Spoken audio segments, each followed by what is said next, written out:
The driver felt the wagon's tires rupture and decided to park the car with the hope of changing the tires. It was like a film. In a GC, motley crowd of armed men in military uniform came out of the bush. They fired at the boot of the car. Ahead of us, 5 of them came out of the bush. Another 2 came from the rear. My daughter screamed, "Mommy, Daddy, what's going on?" There was no time to say a word. They marched us through into the bush, firing into the sky. They hit me on my chest, hit my daughter on her head. Blood oozed. At this time, it was better to kill me. I shouted at one of the armed men. His response was hell. He went straight for my private part, tore my dress with his gun. The others ripped my dresses.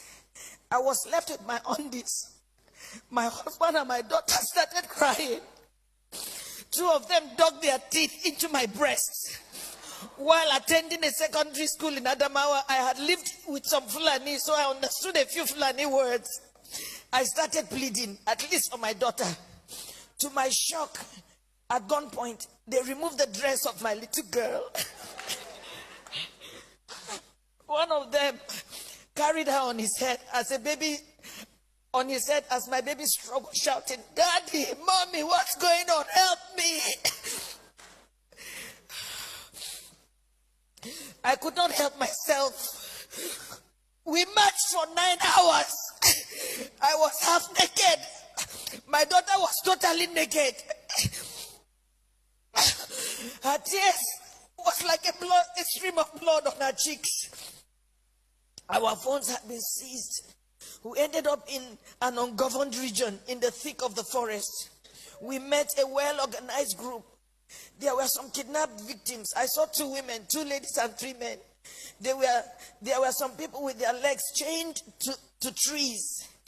They were as if half dead. We were separated. I was separated from my husband. My daughter was taken away. I only heard her screaming intermittently. I did not know what they were doing to her.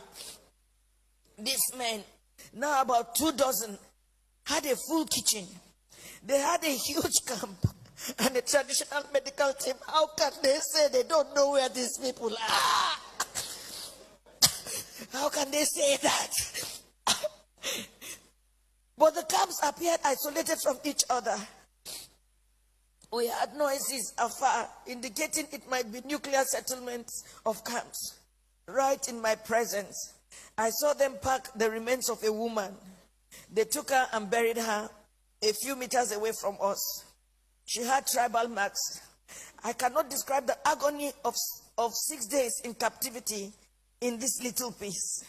I cannot talk about how they asked my husband to choose between myself being raped or his daughter being raped. My husband broke down in uncontrollable tears. One of them hit him saying, "Yoruba bastard, you dey cry, idiot." They now gave him an option that he should be raped by one homosexual among them. My husband, a devout Muslim. My husband is a devout Muslim. He told them that homosexual and rape of any kind was against Islam. They hit him with the butt of AK-47. What do you know about Islam? You can imagine, you are being asked to choose between being raped by a homosexual, your daughter just 9 years old, or your wife being raped. They gave the 4th option. If you fail to choose one, we would rape your daughter, rape you, the man, and rape me, the wife. I made myself the sacrificial lamb. My husband begged, saying they should name any price. One of them asked him to bend down. 3 beastly criminals sat on his back, jumping until he was too weak to stand.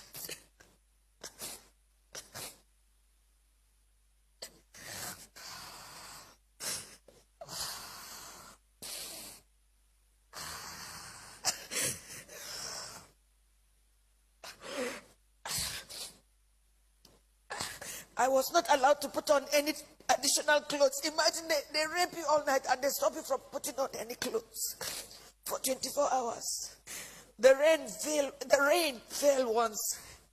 I became a relic at a sexual museum for the armed men who in turn addressed me and asked questions about my financial standing.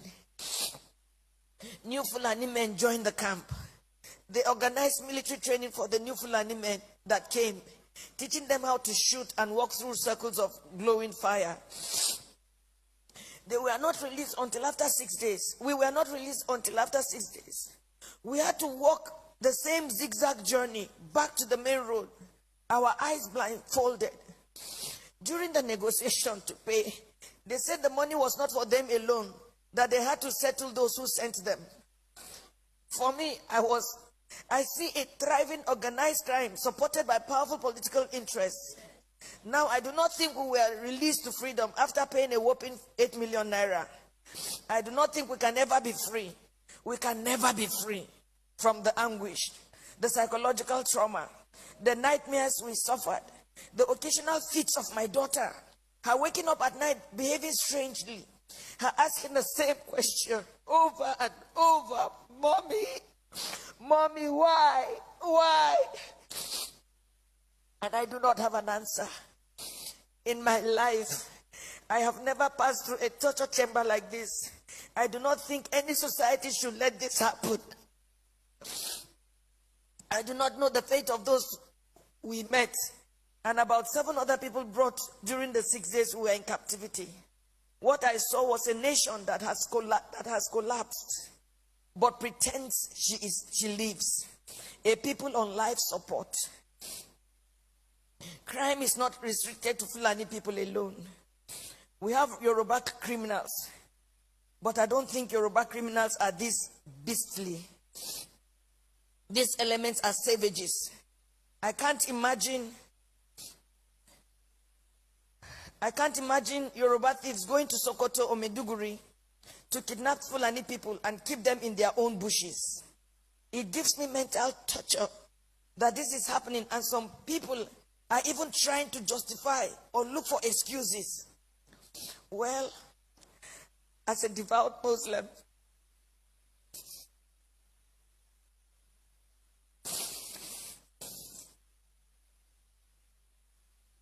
myself and my family have taken solace in Allah. Not the Nigerian police, not the army, not the government. We have taken our faith the way it came, that this is supposed to be fate. I thank God that we successfully returned to where we live, thousands of miles from Nigeria. We thank God that we have made a vow. Never shall me, any of my children or husband in our lifetime visit Nigeria again. Our remains, anytime we die, will also not be buried in Nigeria.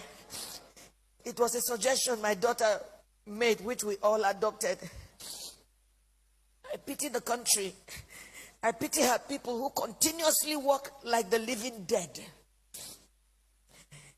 I pity those who parade themselves as leaders because they know nothing about what is going on and the abyss the country is sunk already. I pity Yoruba people. Oh, I pity you. I pity my people. For me, the issue is not about President Buhari. Democracy can produce anything, even the worst in the society. What I worry about is the conspiracy of silence by the people themselves. The ignorance, the treachery, and the illusion that one day things will get better through another election. Since I was born in Nigeria, each year had led from bad to worse and on and on. I do not have a solution to what is going on, but I think very soon hell will let loose upon the earth as long as there is no law and order and anarchy and the rule of brutes in the order of the day. Once again, there can never be anything more comforting than my husband, who saw what I went through, but was able to encourage me, and even encourage me to write this little piece after months of agony and sociological imbalance. Good night, Nigerians.